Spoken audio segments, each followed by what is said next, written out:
Here at Mercenary Publishing, I try to stay pretty positive. I don't think that building a channel off of making videos criticizing the things you strongly dislike is particularly healthy for your mental health or your soul.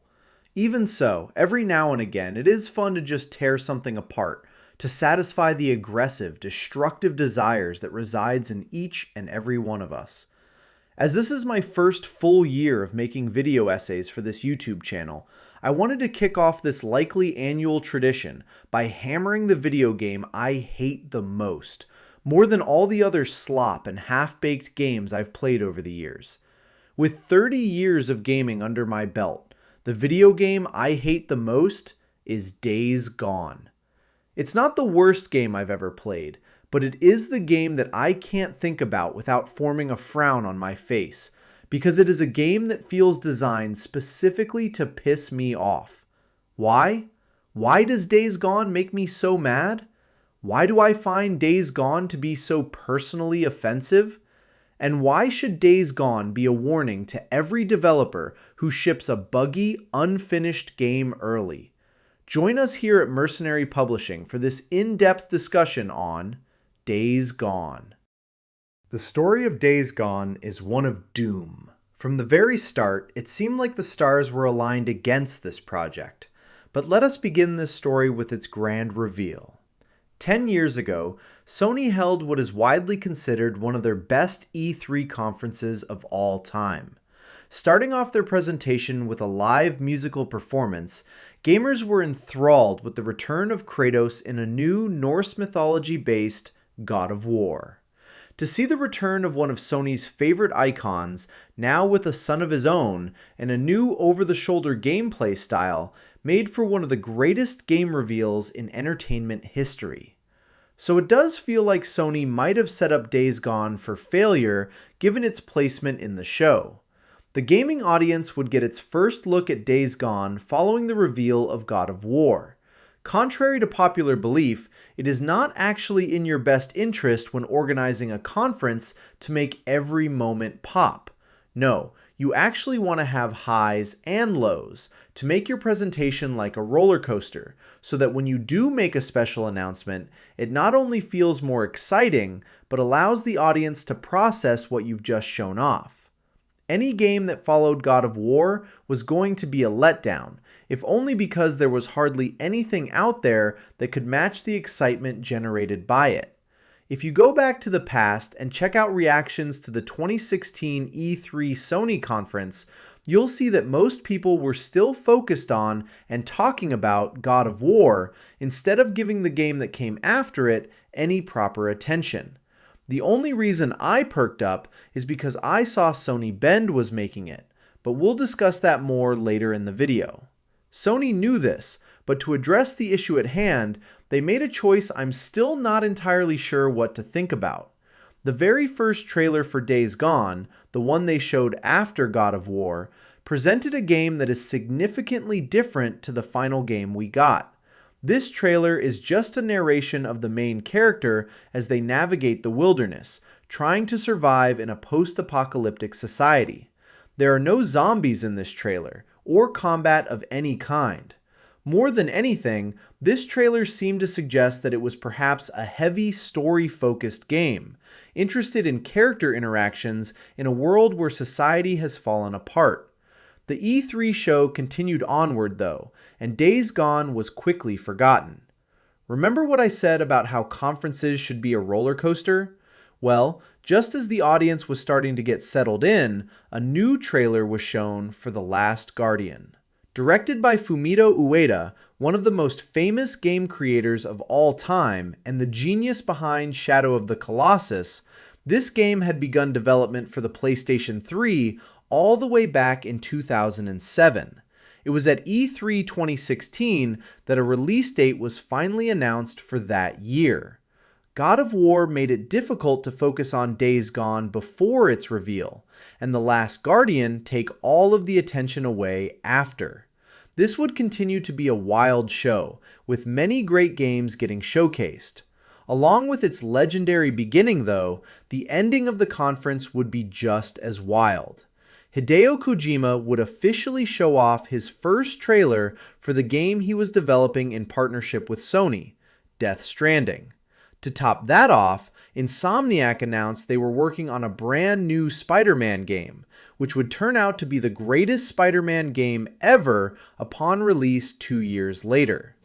They could have ended the show right there, and if they did, the Sony E3 conference would have gone down in gaming history as one of the best, if not the best, gaming presentations ever delivered. However, Sean Layden then returned to the stage to explain that they did have one more thing, and that one more thing was a live gameplay demo of one of the titles they showed at the start of the presentation. One forgotten by most of the audience after such a great night: Days Gone. The demo of Days Gone was in complete contrast of its initial reveal trailer. After some supply gathering, it is finally unveiled that this is in fact a zombie game. Many gamers who saw this were almost immediately disappointed because Sony developers were already making another zombie franchise, one of the most famous series in the gaming world, The Last of Us. Why was Sony Bend making a zombie game if The Last of Us already existed? The answer, as the demo continues, would be one of numbers. The Last of Us and other zombie horror games like Resident Evil and Dead Space were beloved by gaming fans, but they were limited in that they did not capture the true essence of the zombie nightmare. These games featured players fighting through corridors of monsters, but rarely more than 2 to 3 zombies at a time. The demo of Days Gone finally showed off the true horror of the undead, and that you were getting chased by hordes that had hundreds of zombies, tripping over each other much like a tidal wave. The promise of this game, the one that differentiated it from the competition, was the idea this was true zombie horror, where you will have to try and survive a world brimming with zombies. Gamers were mixed on this gameplay reveal. Besides the fact that it was still pretty similar to The Last of Us, it was hard to believe that the final game would be anything like the trailer. This is partially why Sony decided to do a live gameplay demo of it the day it was revealed, knowing that most gamers who saw it wouldn't believe it was possible unless someone was actually playing it. But at this point of the Sony life cycle, they were firing on all cylinders. Given the premium quality of Sony's releases, surely Days Gone would be able to release to the same critical acclaim that other first-party Sony games received, right? As the game got closer and closer to release and more people tried out demos for it, people lowered their expectations.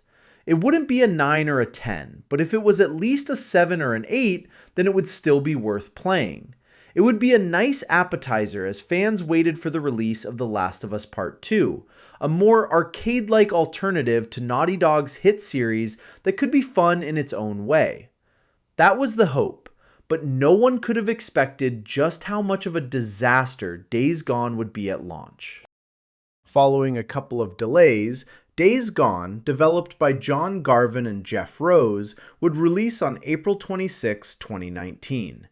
Featuring Sam Witwer as outlaw biker Deacon St. John, gamers would finally get to explore the wilderness of the Pacific Northwest, navigating the hills and forests of Oregon and Washington in a world full of zombies called Freakers. Would gamers enjoy it? It wasn't just a matter of taste, but also a matter of luck. Days Gone, even the initial release of it, was not one of the worst games I've ever played. However, it was absolutely one of the buggiest, and that had a huge impact on the critical reception of the game. Yes, there was inherent problems with the structure of the game, with critics pointing out that the open world was beautiful to explore, but didn't have much in terms of meaningful content to enjoy. The story was hit or miss, a choppy experience because a choice-based narrative system was stripped out halfway through development.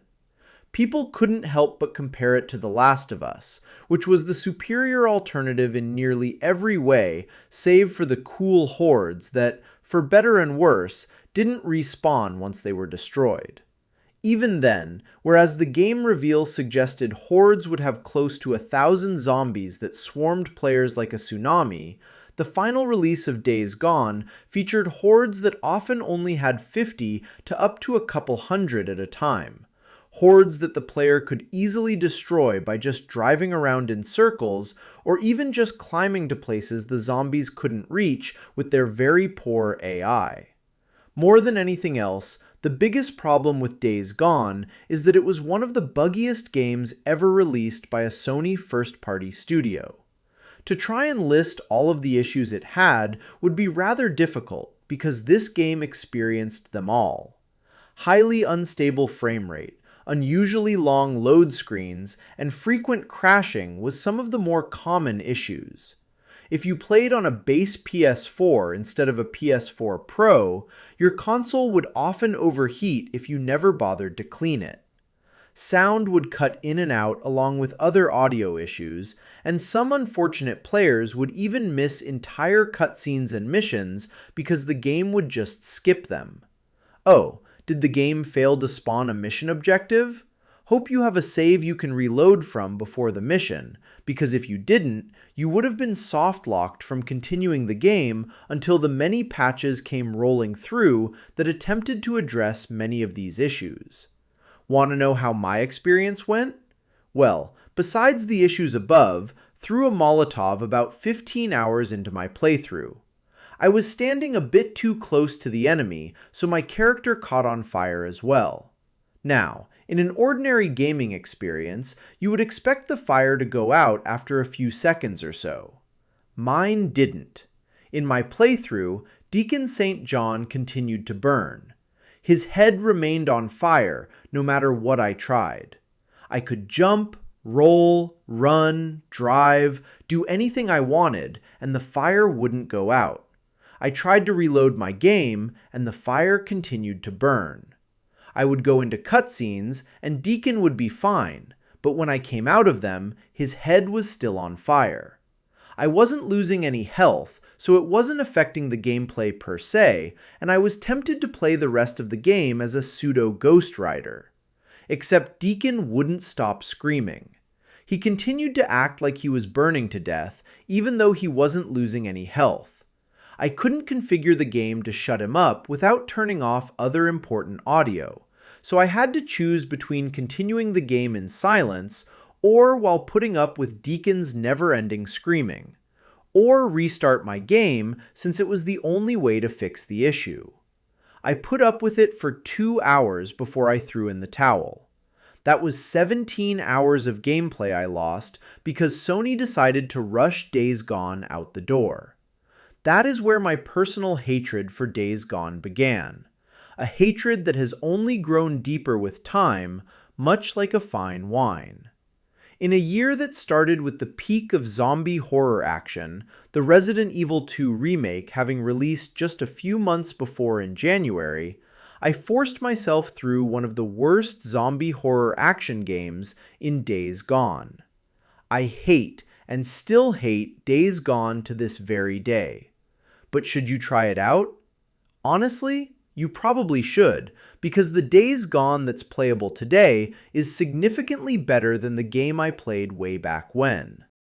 Sony during the PS4 generation was the king of gaming. Yes, while it is true that the Nintendo Switch would go on and outsell the PS4 by a healthy margin, Sony outdid the competition when it came to prestige titles. That is why so many people were hyping up Days Gone leading up to its release, because there were a few years where it felt like Sony could do no wrong with their home console. So when Days Gone released to underwhelming critic scores, averaging at 71% on Metacritic and only 54% recommended on OpenCritic, Sony knew it had a problem. What was it going to do about the game that was now the black sheep of the critically acclaimed first-party narrative adventure games that attracted so many fans from the gaming audience? To Sony's credit, they gave Sony Bend the go-ahead to put the time and money in to fix Days Gone and improve it, to try and make it into the best game it could possibly be. John Garvin, one of the game's directors, has stated that the theme of Days Gone is redemption. That might as well be the theme of the studio, because they really did do a lot to make Days Gone into a much better game than what was one first game out. Patches came out swiftly, fixing many of the basic gameplay problems and improving overall performance. Missions and cutscenes would load properly, frame rates stabilized, loading became a lot quicker, and players could even enjoy it on a base PS4 without turning their console fan into an aircraft engine. Once the general performance issues were resolved, free content updates were patched into the game. A new difficulty mode was released in June, and followed up by weekly gameplay challenges that gave the players special scenarios to enjoy. New Game Plus was introduced, along with additional weapons and fashion accessories that made the game more personable. There would even be a crossover with Death Stranding, which added decorations inspired by Hideo Kojima's masterpiece to Days Gone. Days Gone would see more content added in a 2021 release on PC, along with new modes like permadeath, speedrun, and a horde assault in the 2025 remastered re-release. So between the patches, the additional content, and all of the other additions to Days Gone, it is a much better game to play now than it was back in 2019.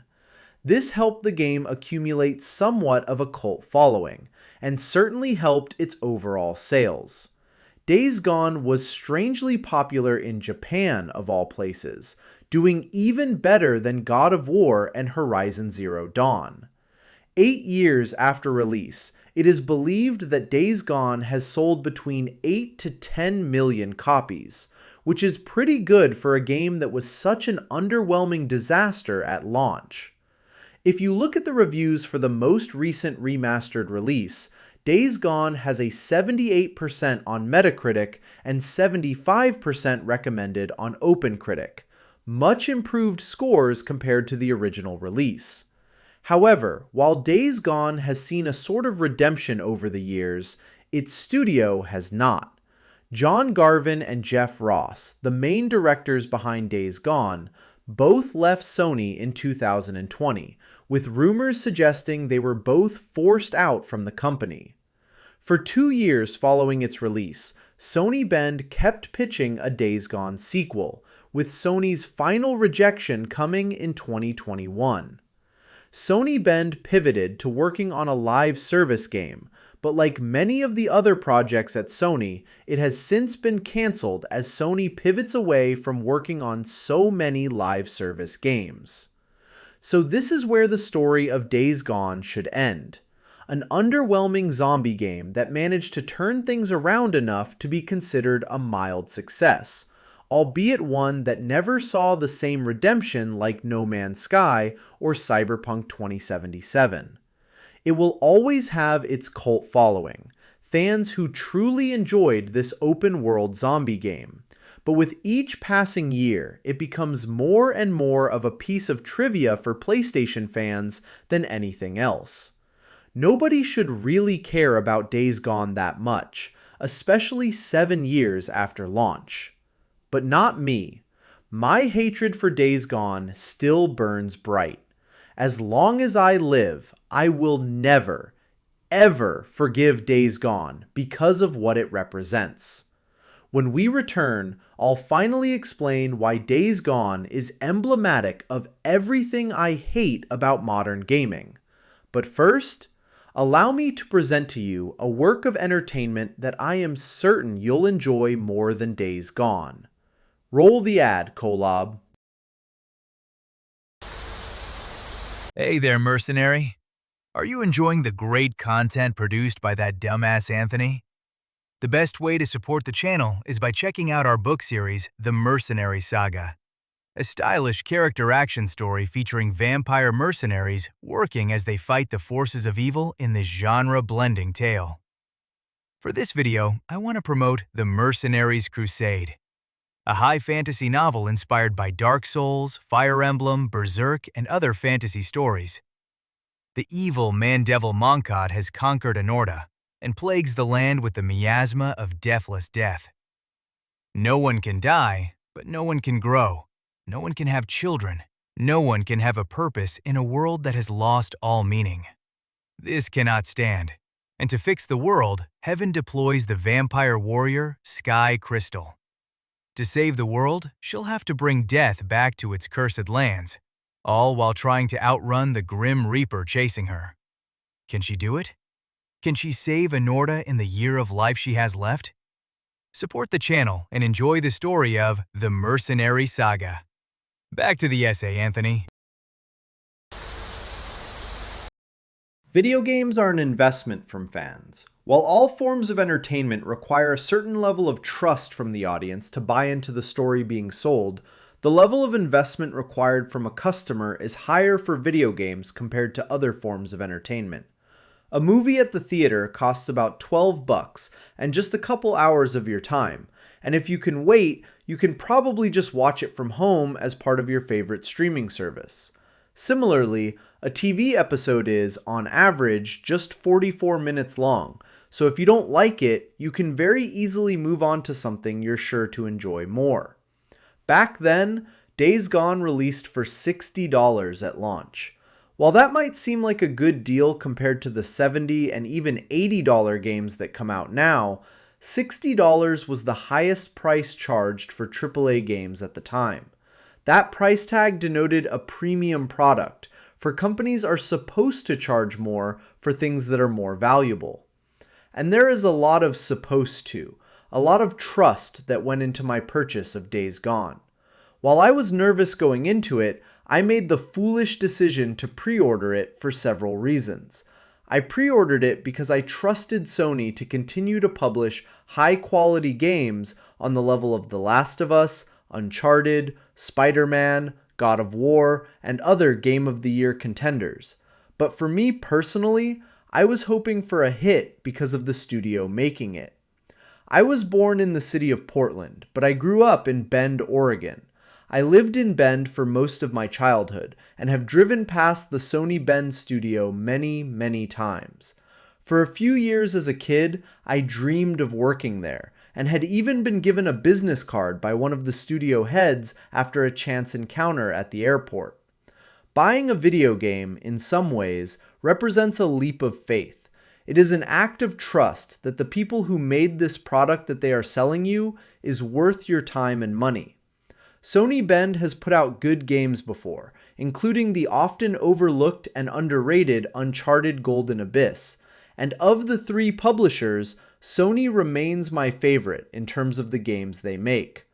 But I will never, ever call myself a Sony fanboy for one simple reason. Sony and their studio in Bend, Oregon, absolutely betrayed my trust and took advantage of good faith in them, destroying my devotion and forever making me wary of them because of the absolutely travesty that was 2019's headliner game, Days Gone. This is why I despise this game with every fiber of my being. Even now, I don't think it's the worst video game I've ever played. Far from it, and given the state it's now in, I think it's an even better game quality-wise compared to some of the other games Sony publishes. If you gave me the choice, I'd be far more interested in what a Days Gone 2 looks like compared to another Horizon sequel. But I still hate Days Gone with all of my heart because of what it represents to me and how I have to talk about Sony Bend and their corporate overlords. I don't like to mention that my hometown has a prominent game studio because Sony Bend continues to be the punchline of a joke within the gaming industry. I no longer pre-order Sony first-party games because I no longer have any guarantee that all of their first-party titles will release stable and bug-free.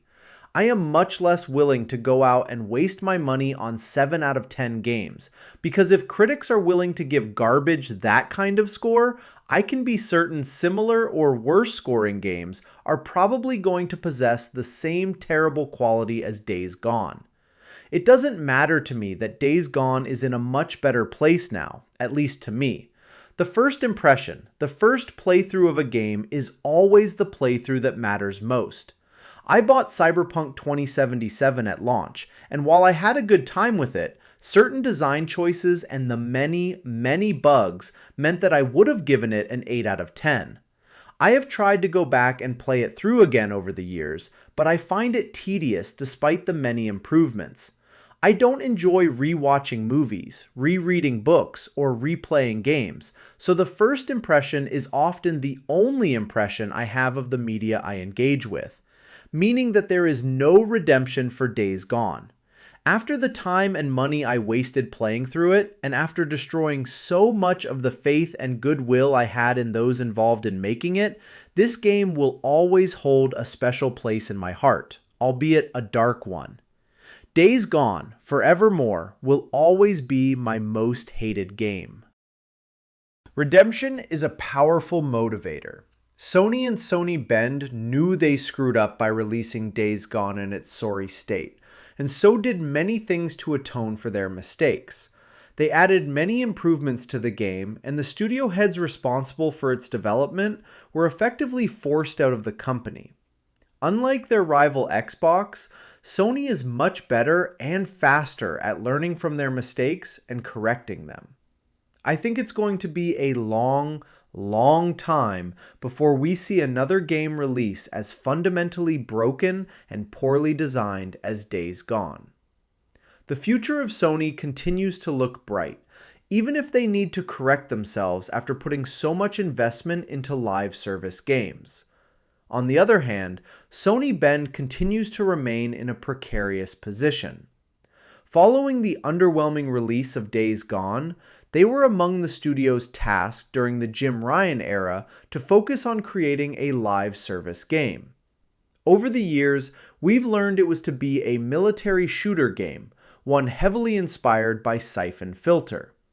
Bend's studio unveiled its new logo in 2022, and things were looking bright for a while. However, in January of 2025, that game was cancelled, and over 30% of the studio's employees were laid off last June.